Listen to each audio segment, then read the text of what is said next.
cleaning up for winter storage right now. Now, one thing we have that I love is we've got an extra vacuum cleaner that we take out camping with us. Just a cheapie stick vacuum cleaner. It doesn't do a great job, but it is better than using a broom.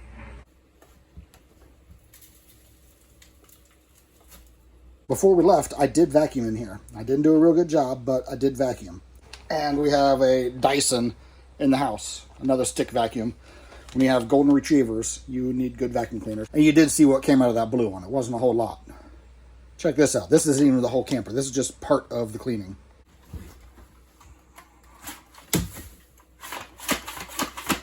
Pulling the vents seems excessive at first. And pull the one off in the living room. There we go. And again. And then still one more. Last one. Even though this travel trailer is not that old, we did get it secondhand. And I'm going to go ahead and shampoo the carpets. It's generally not a great idea to introduce more water in here than you need to, but I'm going to go above and beyond to make sure that it dries out. I'm going to have fans in here all night. Have the vents open with the exhaust fans, everything. Not expecting a lot of dirt to come out. I just don't want the place to smell like dog. We do camp with 2 golden retrievers. We have a Pomeranian and a Yorkie-ish 3-legged mutt. There's a lot of dog dander and everything. You saw the vacuuming. Yeah, I love the Goldens. I'll sleep with them. I would spoon with them all night if they'd let me. They won't. I've tried. But I don't want the place to smell like that. We'll see what kind of water comes out of this thing when I get done. And just like anything else, we're not talking about anything special here. Same old typical Walmart junk. It is a Hoover, but that doesn't mean much anymore. So let me get the scrub with the shampooer and then we'll see what comes out of it. I'm shocked and amazed. The shampooing underneath furniture. That water is coming out dark. I'm talking darker than my sense of humor. And that's getting pretty bad.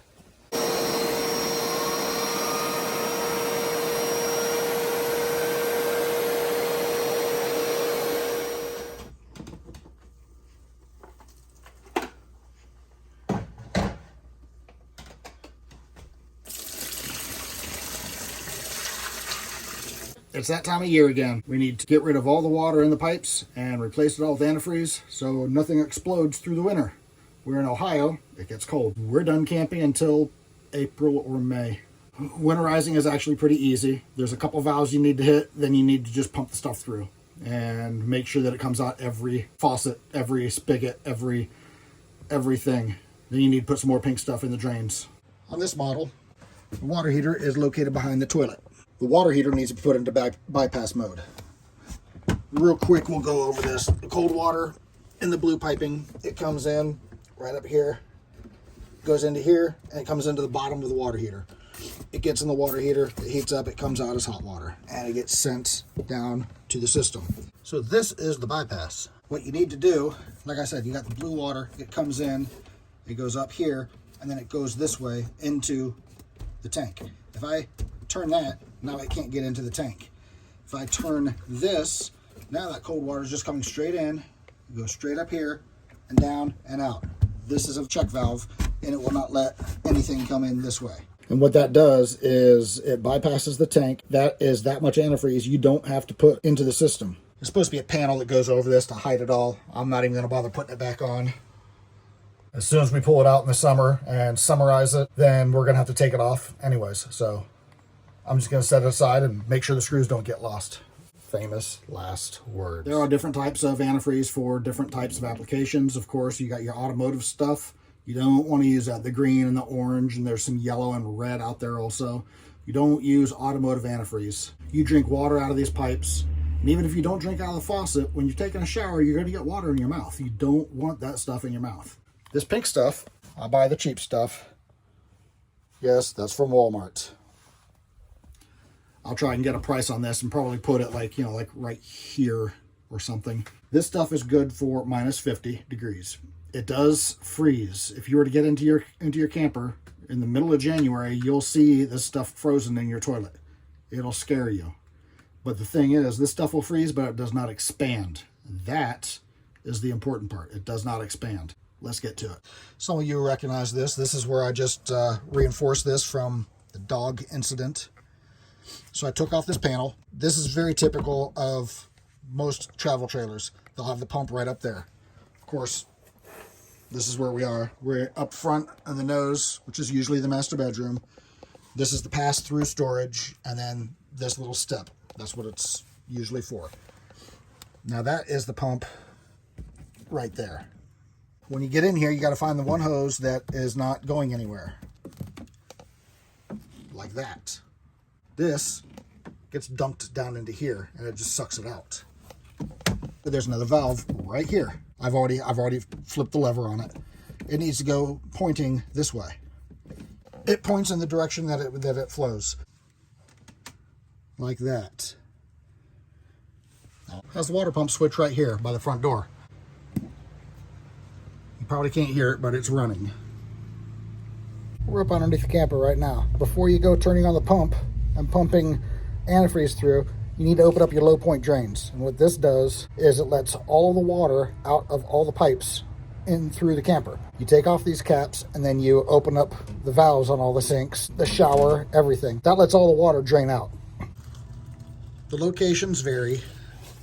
This one is right up here towards the front of the camper, but you'll always find it be like a red and a blue piece of PEX pipe sticking out the belly with caps on them, going to nowhere. And all you've got to do, I've already got these broken loose and actually drained. All you have to do is get your channel locks and take these off.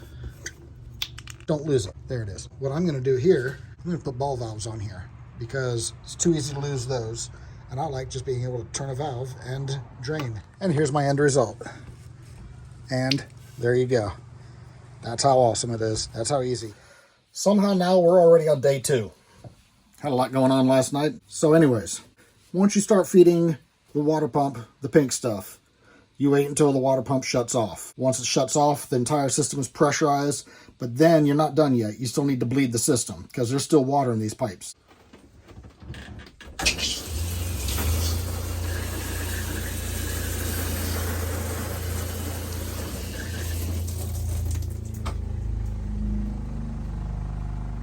You can hear the pump going, see, and that just shut off. That's when the system's up to pressure. There you go, see that? That's some water there, and air.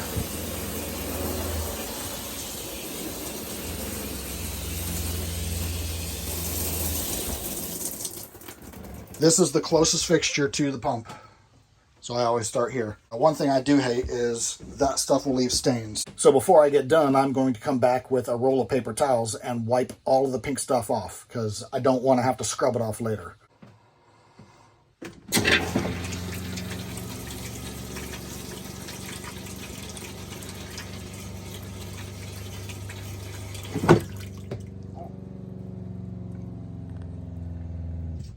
And we'll just leave it like that. You have to go through every single fixture, both hot and cold. And here is a perfect example of what you're looking for. You want that. A solid stream of pink.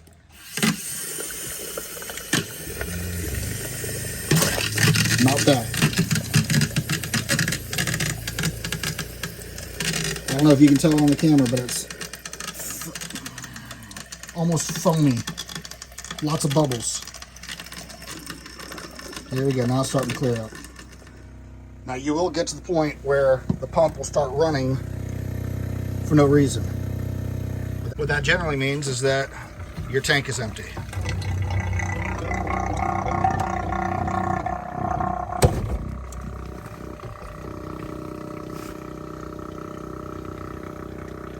It should shut up here in just a second.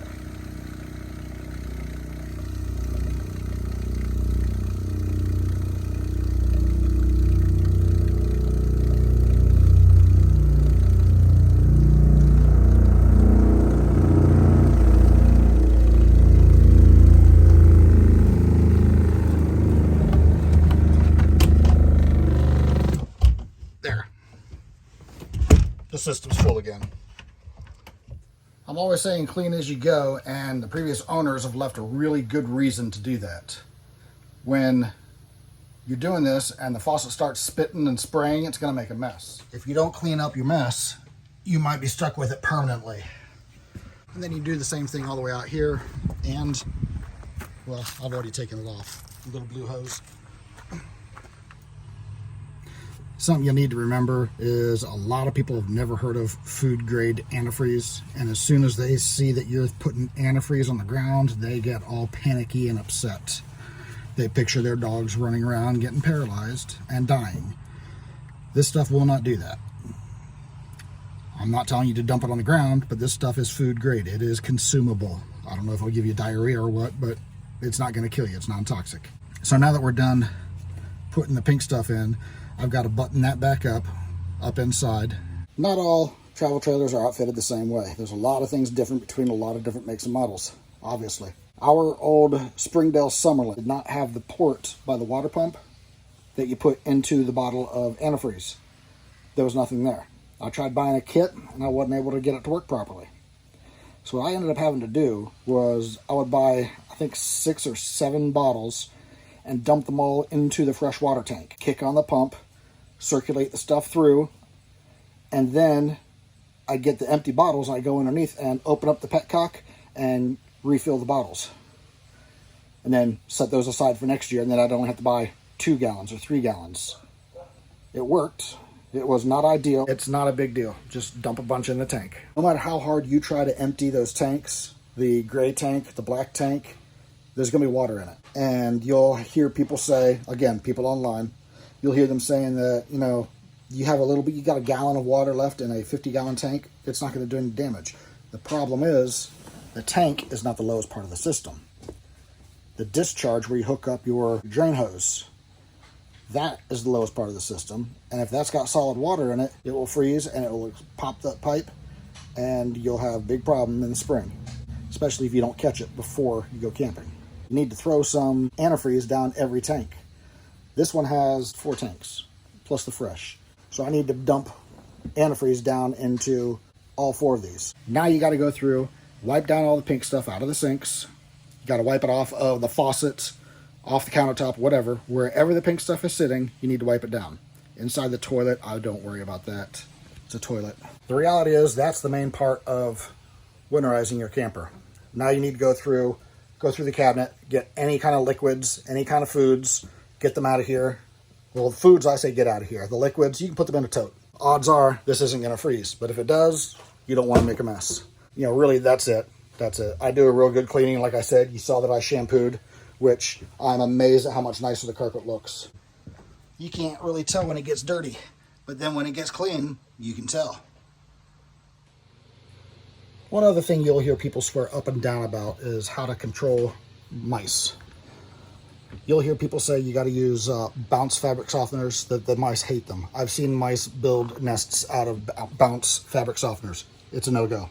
People will say Irish Spring or any soap like that. I've seen teeth marks in Irish Springs, not just at the cheap motels. I've seen where the mice have ate it. The peppermint oil on cotton balls left on a plate, that helps deter them. I don't know if it's true or not. I've used it and not had any mice. That's what people with the bounce fabric softener says too, though. I don't know if that one works or not. The one thing that does work is sealing the thing up. If you got any holes in the belly, put steel wool in it, put some caulking in there, you do something. Just seal up the travel trailer. Other than that, clean it up, button it up, and lock it down for the winter.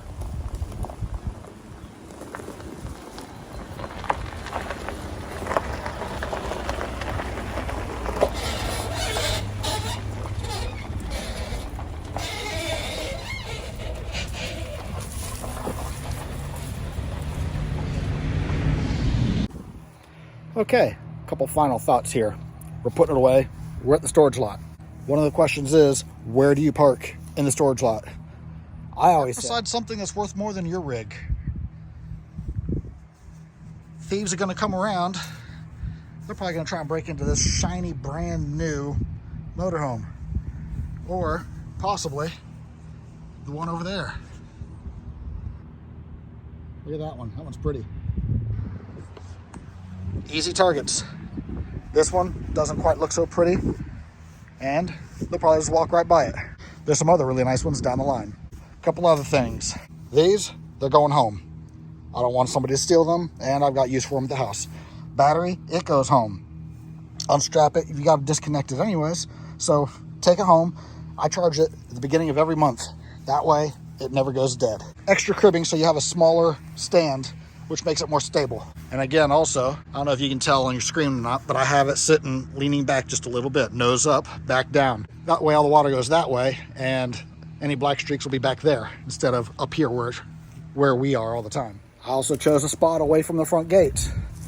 Chose a spot back here by some equipment. They're back here every day. They're coming in and out of this place. They store their vehicles here. They got to deal with the campground owner. But that's about it as far as storage. Some people cover them up. Some people don't. Don't use a blue tarp. If you're going to cover it up, get an actual RV cover. So you do a walk around, make sure everything's locked up, and cross your fingers and make sure the insurance is paid. Another one that I always do. I do this all the time, not just when it's in storage.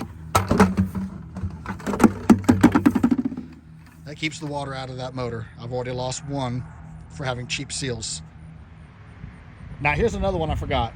You'll see some people, they'll insist on dropping their landing gear down, stabilize it for when the wind blows.